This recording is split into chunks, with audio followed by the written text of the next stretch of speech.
എടാ ഇന്നത്തെ പ്രചരണം സൂപ്പറായിരുന്നു. ഇങ്ങനെ പോയാൽ ഉറപ്പായിട്ട് നമ്മൾ ജയിച്ചിരിക്കും. നമ്മൾ പൊളിക്കൂടാ ഇത്തവണ. ഇത്തവണ നമ്മൾ ഭൂരിപക്ഷം 400 കിടക്കും അല്ലേടാ? നിന്റെ അഭിപ്രായം എന്തോ?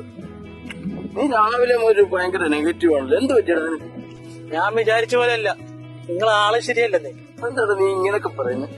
നിങ്ങൾ എന്തിനാണ് ജനങ്ങളുടെ മുമ്പിൽ വളഞ്ഞു നിൽക്കുന്നത്? ചേച്ചിമാരുടെ മുമ്പിൽ, പിള്ളേരുടെ മുമ്പിൽ, പെണ്ണുങ്ങളുടെ മുമ്പിൽ. അതൊന്നും എനിക്കിഷ്ടമല്ല. ഓ അതാണോ കാര്യം? പിന്നെ എടാ കുട്ട, ഒരാഴ്ച കാലം നമ്മൾ ഇവരുടെ എല്ലാം മുന്നിൽ വളഞ്ഞു നിൽക്കും, മൂക്ക് ചീറ്റും, തറ തുടയ്ക്കും, പശുവിനെ കുളിപ്പിക്കും. ഒരാഴ്ച കഴിഞ്ഞാലോ? എടാ ഞാൻ പ്രസിഡന്റ് അല്ലേ? പ്രസിഡന്റ്? പിന്നെ ഞാൻ പ്രസിഡന്റ് അല്ലേ? ഞാൻ പ്രസിഡന്റ് ആയി കഴിയുമ്പോ ഇവരെല്ലാരും എന്റെ വീടിന്റെ ഭാഗത്ത് വന്നിട്ട് പ്രസിഡന്റേ പ്രസിഡന്റേ എന്നും പറഞ്ഞ് ഞാൻ നിർത്തും.